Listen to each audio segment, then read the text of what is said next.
La segunda ley de la termodinámica nos dice que en el universo todo tiende al desorden.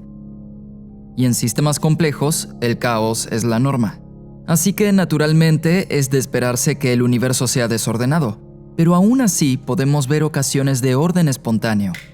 La sincronización de los metrónomos, las órbitas perfectamente a tiempo de las lunas, los destellos simultáneos de las luciérnagas e incluso el latido regular de tu corazón. ¿Qué es lo que pone a estas cosas en orden a pesar de la tendencia de la naturaleza al desorden? El 10 de junio del 2000 se inauguró el puente Millennium Bridge, que atraviesa el río Támesis y generó un gran entusiasmo. Pero a medida que la gente se acumulaba en el puente, empezó a tambalearse hacia un lado y hacia el otro. La policía decidió restringir el acceso al puente, pero eso solo resultó en largas filas para acceder a él y el tambaleo no se vio afectado. 2 días después, el puente, que había costado 18 millones de libras, fue clausurado y no se volvería a abrir hasta dentro de 2 años. ¿Pero qué fue lo que falló? Bueno, se sabe hace tiempo que los ejércitos deben romper filas al cruzar puentes. Se supo a partir de un accidente en 1831, cuando 74 hombres del Rifle Corps 60 marcharon a través del puente colgante de Brockton en el norte de Inglaterra. El puente colapsó bajo sus pasos sincronizados. 60 hombres cayeron al río, 20 de los cuales sufrieron heridas como roturas de huesos o contusiones. Afortunadamente no hubo fallecidos. Pero luego de este incidente, la Armada Británica ordenó a todas las tropas romper filas a la hora de cruzar puentes. Ahora observa a la gente cruzando el puente Millennium. La mayoría está caminando de manera sincronizada con los demás. Pero no son parte de un ejército. Son miembros aleatorios de la sociedad, entonces, ¿por qué caminan juntos? ¿Y por qué un puente moderno diseñado para tráfico pesado de transeúntes no puede tolerarlo? Bien, para entenderlo debemos retroceder 350 años. En 1656, el famoso físico holandés Christian Huygens creó el primer reloj con péndulo funcional. Su objetivo era ayudar a los marinos a saber en qué parte del mundo se hallaban. La latitud puede ser determinada al medir la posición del Sol o las estrellas, pero para la longitud también necesitas saber el horario en la locación fija, por ejemplo, tu puerto de origen. Pero los relojes de ese momento se retrasaban hasta 15 minutos cada día, por lo que eran inútiles. En contraste, la precisión de los relojes de péndulo de Huygens era de entre 10 y 15 segundos por día. El plan de Huygens era atar sus relojes a una masa pesada colgada en la embarcación para que no pudieran ser sacudidos por las fuertes mareas.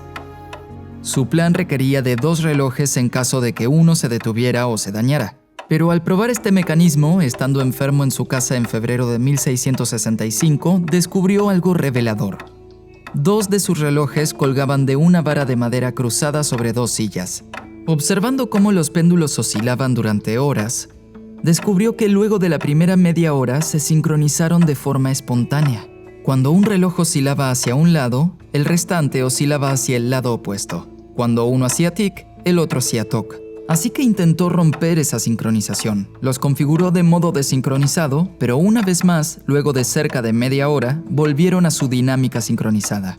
Huygens creyó que esta extraña simpatía entre los relojes fue generada por corrientes de aire entre los péndulos, por lo que colocó una tabla entre ellos. Sin embargo, los relojes siguieron sincronizándose. No eran las corrientes de aire.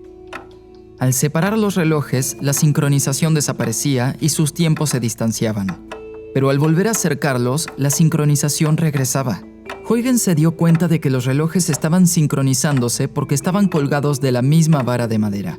Esta vara transfería vibraciones mecánicas de un reloj a otro, logrando que los 2 osciladores se emparejen. Él fue el primero en observar este tipo de sincronización espontánea en objetos inanimados. Y a pesar de haber descrito cualitativamente lo que estaba sucediendo, fue hace apenas algunas décadas que los científicos comenzaron a construir una teoría rigurosa acerca de la sincronización. Tal vez vieron esta demostración, con varios metrónomos en una plataforma levemente tambaleante que comienzan desincronizadamente. ¡Vamos! Es más complicado de lo que parece. De todas maneras, cuando logras que funcione, es algo mágico.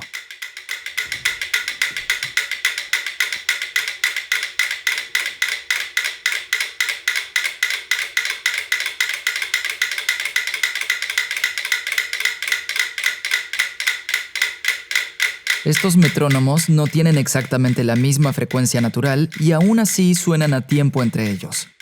Para entender cómo funciona esto, lo más fácil es primero observar a dos metrónomos oscilando sincronizadamente. Cuando las masas más grandes aceleran hacia la izquierda, empujan la plataforma hacia la derecha, y cuando aceleran hacia la derecha, la empujan hacia la izquierda. Así que el centro de masa del sistema siempre permanece más o menos en el mismo lugar. Ahora, si le das comienzo a otro metrónomo totalmente fuera de sincronización con los otros dos, el movimiento de la plataforma le da un empujón cada medio giro, acelerándolo hasta sincronizarse con los primeros dos.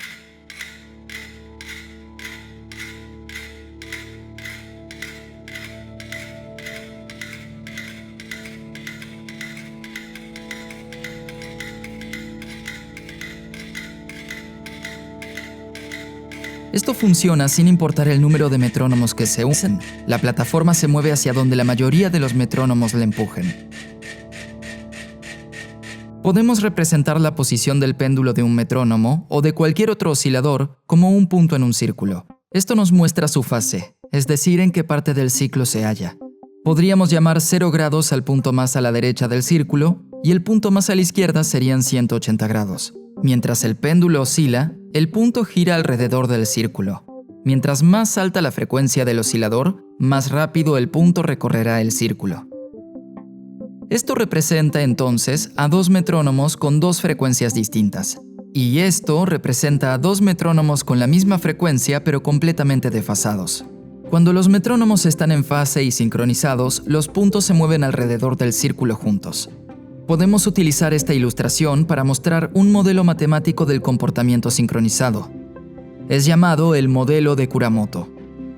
Expresa que el ritmo al que cada punto gira alrededor del círculo es igual a su frecuencia natural, más un coeficiente relacionado a cuán lejos se encuentra del resto de los puntos. Y el tamaño de este término es determinado por la fuerza de acoplamiento. Me gusta imaginarlo visualmente como personas corriendo alrededor de una pista de atletismo. Supongamos que estás corriendo con un amigo y quizás tu amigo es más veloz que tú y te dice «Vamos, apúrate, acelera», porque estás demorándote, quedándote rezagado.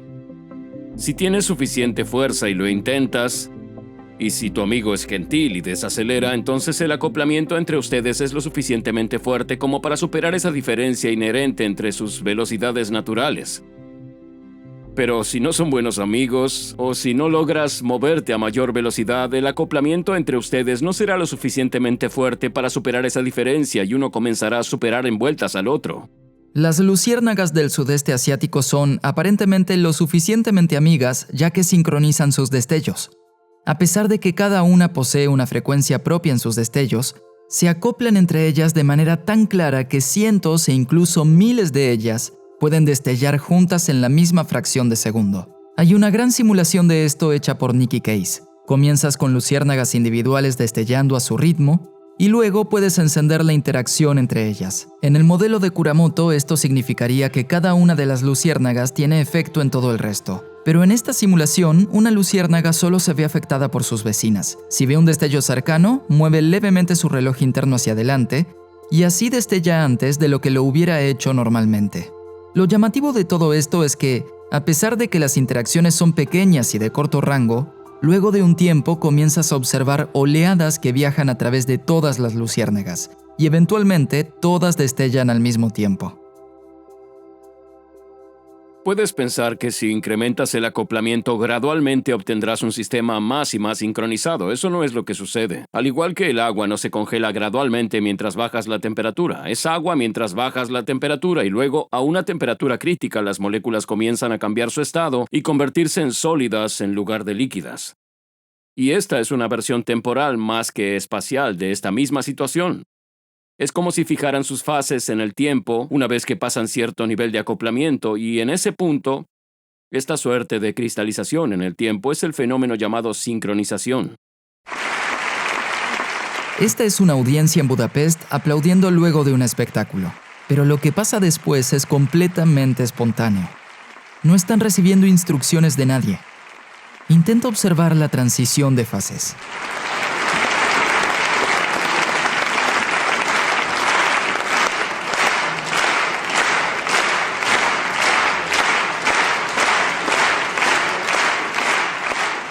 Una de las cosas que me parecen más interesantes sobre este fenómeno de la sincronización es lo universal que es y cómo ocurre en todas las escalas de la naturaleza, de subatómica a cósmica.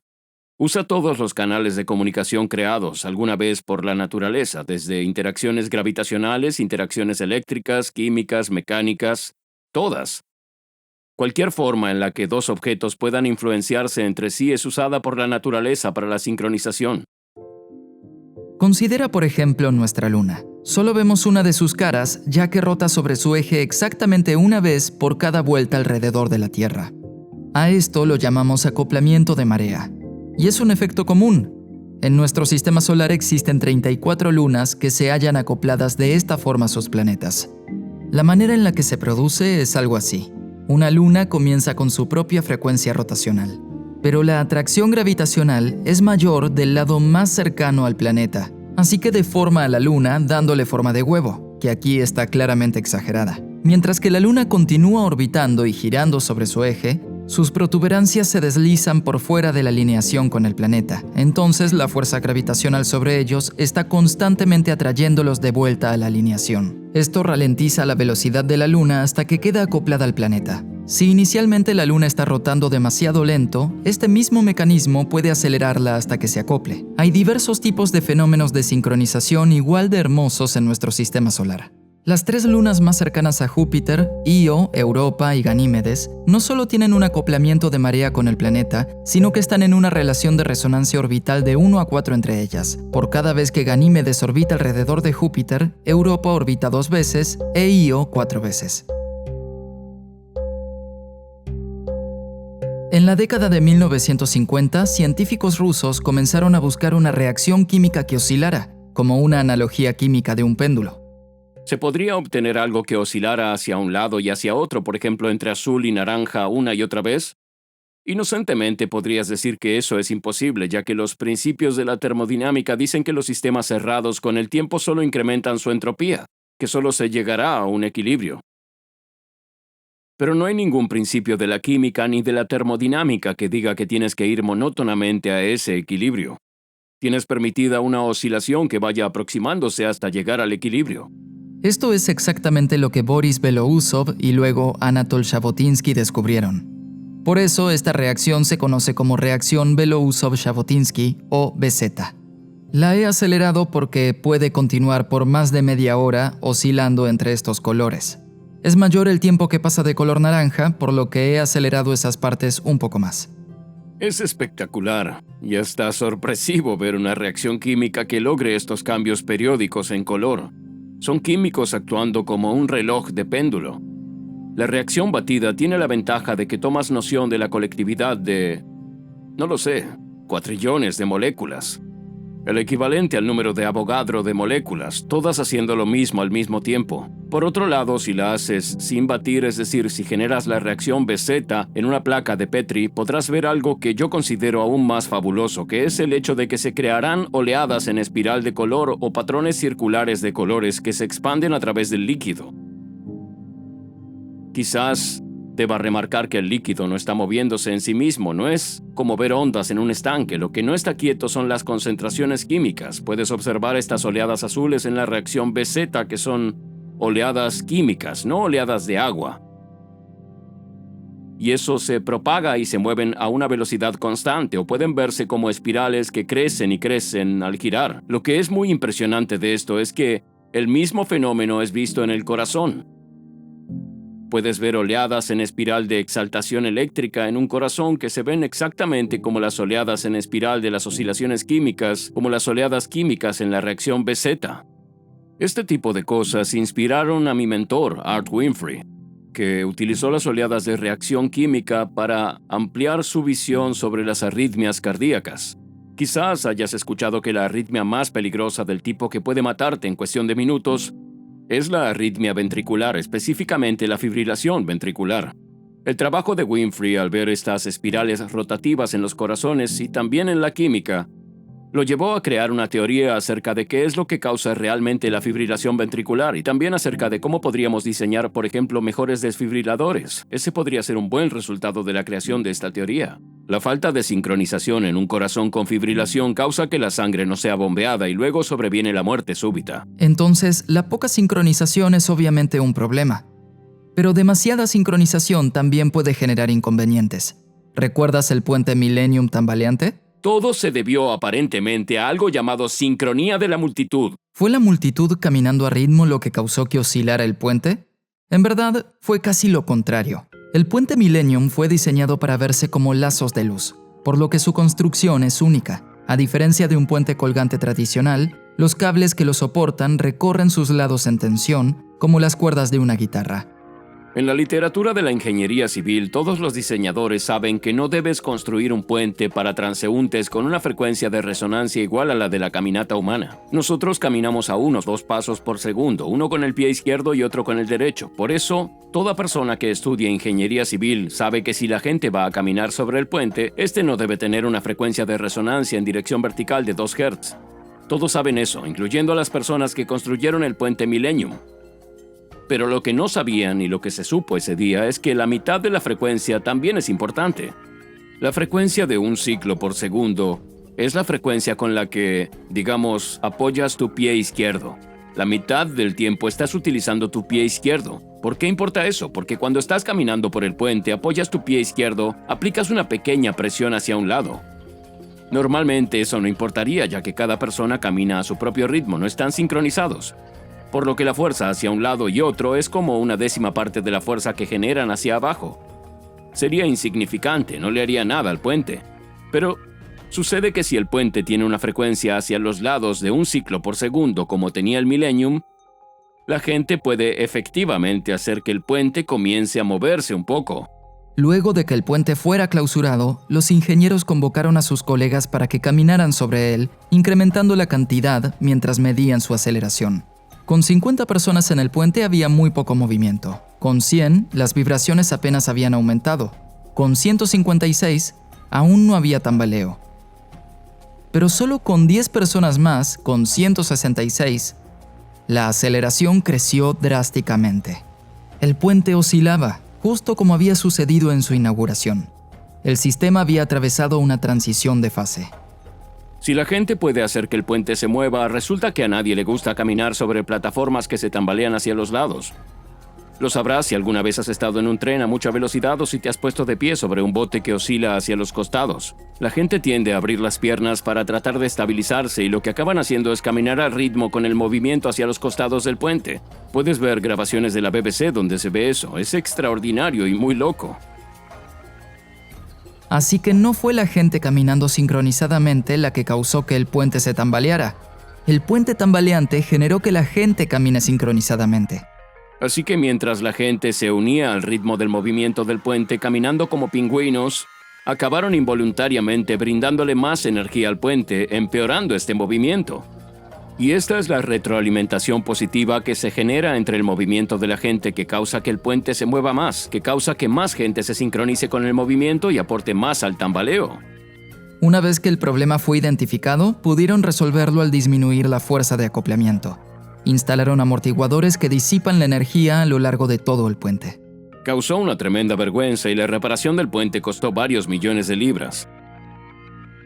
En la ciencia hacemos reduccionismo. Todos nuestros cursos de ciencia nos dicen que la manera de resolver un problema es dividirlo en partes y analizar cada una de ellas. Y eso ha sido fenomenalmente exitoso para todas las ramas de la ciencia. Pero el gran desafío de la ciencia hoy es lo que sucede cuando intentas retroceder y colocar todas las partes juntas para entenderlas en su conjunto. Ese es el área de los sistemas complejos. Es por eso que no entendemos el sistema inmunológico del todo bien, no entendemos la conciencia del todo bien o la economía. Parece que la totalidad es más que la suma de las partes. Ese es el cliché que me ha atrapado durante toda mi carrera como investigador. Quiero comprender cómo puedes averiguar las propiedades del todo a partir de las propiedades de las partes.